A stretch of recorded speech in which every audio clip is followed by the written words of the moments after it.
710 ESPN. From elbow surgery. We've got the Lakers blowing the doors off OKC yesterday. Joining us right now is one of the biggest Laker fans we know, O'Shea Jackson Jr. Shea, what's going on, man? Nothing, man. I'm feeling real good. Just finished the episode of the No Contest Wrestling Podcast.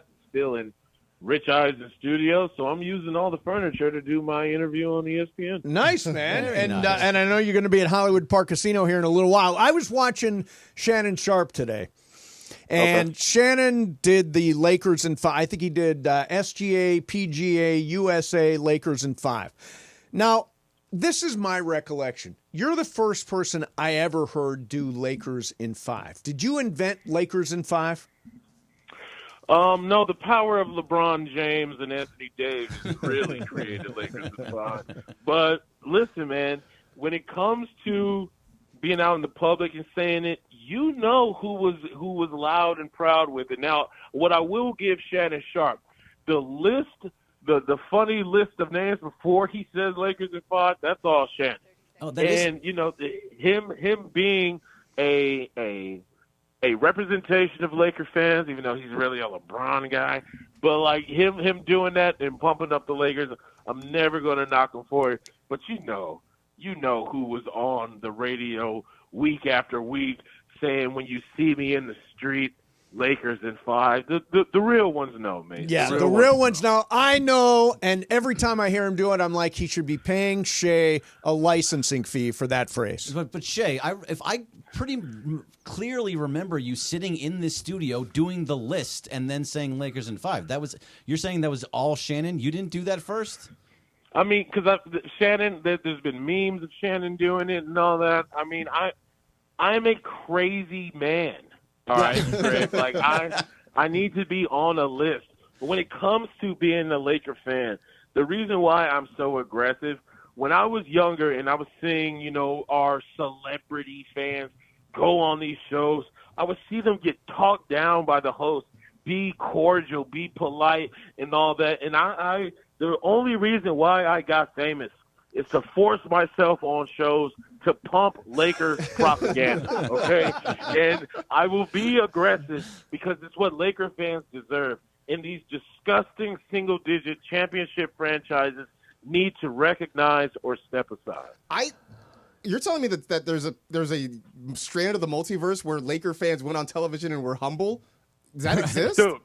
No, they just didn't bring it the way that I needed it to be brought. So the Laker fan that I've been waiting for my whole life was the man in the mirror. And now that I'm here, you will never get rid of me. So, obviously, yesterday, big blowout.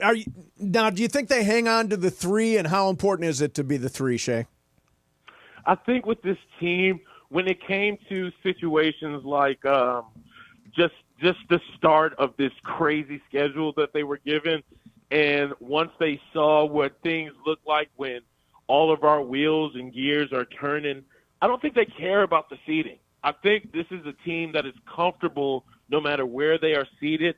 Obviously, with the way that the Western Conference is shaped, you don't want to lose too many at a time because it might bump you down 3-4 spots. So I feel like we're comfortable where we are. The 3 would be nice, and they just want to go into the playoffs hot. We only got 3 games left? 4 games left, just about there. 4 games left like that. We made our statement. We made our statement the other night in OKC, and so I feel like we're not worried about seeding, but just for me and other Laker fans on Twitter, we gotta stay ahead of Golden State. Like, we just got to, just for bragging rights. All right, so there's all these teams that are all tied up below. Like, I know it doesn't matter what your seed is, as you're saying, but you got to want to see one team in the first round. Is it Denver, Clippers, Warriors, Timberwolves, or Grizzlies? I feel like the Grizzlies would be fun just because everybody remembers counting us out when the Grizzlies were, I believe they were the 2 seed and we bounced them out. That would be fun. I'm sure the press would love a good Lakers Clippers first round, but I don't want the Clippers anywhere near me just because they have that bad juju around them. Yeah. It doesn't matter to me. Memphis would be fun. Memphis would be fun. So I want to ask you about, you were at Dodger Stadium when your dad drove around the outfield, which was an incredible Super moment. cool. You were there with your daughter, right? Where were you watching? Yeah, we were in the suite. I did the American father thing, Mace. I looked at the time, realized it wouldn't fit into my schedule, so I pulled my daughter out of school to take her to opening day. If that's not the American dream, I don't know what is, dude. Pull your kid out of school early so you can go watch baseball, which is a sport I hate, so it doesn't really make sense for me. But I'm glad I was able to do it. She got to see her granddad be cool.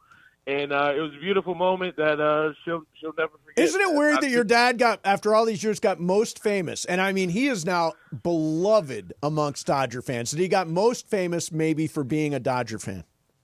Bro, he's the honorary mascot. Like, the dude gets a bobblehead for doing a song he's done 1,000,000 times. It's incredible, bro. We're on fire. Hey, last year you were saying that you're going to be the loudest and proudest Dodger fan, and now they've won a World Series. Are you going to continue that this entire season? Where are you at with the Dodgers? Greg, my disrespect knows no bounds. Okay, like it's insane right now. I tried to order the torpedo bats for us myself. Yes, all right. Nice. The Yankees are over there cheating. They say they're not, but we'll figure that out ourselves. When we start using them, that's when it'll be considered cheating, I bet. But yeah, congratulations to the Phillies for winning 2 games. I'm sure they're very happy with themselves, and the Philly media is just so disrespectful. So I know they're just loving it, but we'll see how that goes. Right now, it's just all about staying healthy. I want Sasaki. I love the tears that I saw from him in his debut, because it shows me that it's a guy who cares, and that's what I want to see. Because they tell me that I shouldn't care about wins and losses this early, but it's good to see a player who did. And, yeah, bro, it's time for Dodger baseball all the time. Hey, last thing, I want to ask you about your podcast. You're doing the wrestling podcast. Describe the show and where people can get it, all that stuff. Well, the No Contest Wrestling Podcast, I do it with my buddy, my tag team partner, best in the world, my man TJ Jefferson. We're under the Rich Eisen Network umbrella. So right now, if you want to watch it on YouTube, you have to watch it on the Rich Eisen Show channel. And the podcast is available wherever you listen to podcasts, mates, wherever you do. So, yeah, the No Contest Wrestling Podcast, we just wanted to have an avenue where these superstars and stars of wrestling can go somewhere where they're not just promoting what they're about to do. We can kind of find out who you were when you were just a fan like the rest of us mere mortals, and can kind of big up people that you normally probably can't talk about when all you can speak on is a match coming up.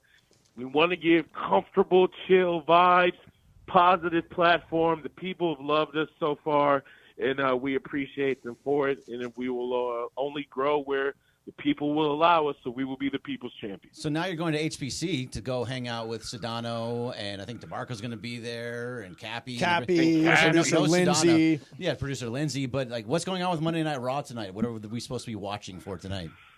I mean, tonight, dude, we have to see how main event Jey Uso, who had to watch the ring general and world champion Gunther completely destroy his twin brother in front of him while he was handcuffed to the ring ropes. Mm-hmm. So that's pretty aggressive. We have to see how that's going to go.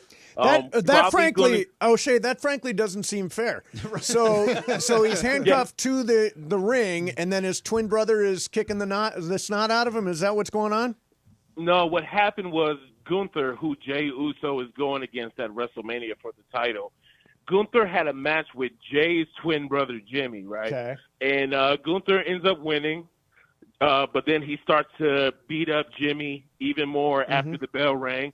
Jey Uso comes out to help his brother, gets in a scuffle with Gunther.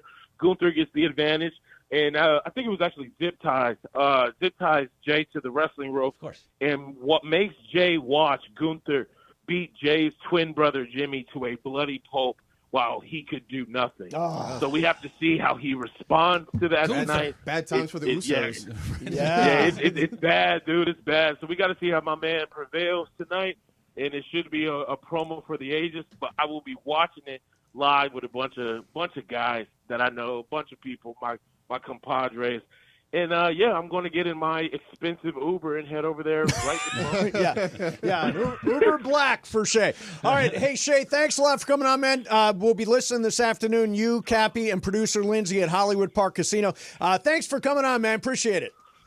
Bro, I am always down to come on Mason Island. And remember, when you see me in the streets, Lakers in 5. There you go. Thank you very much, Shay. Appreciate it, man.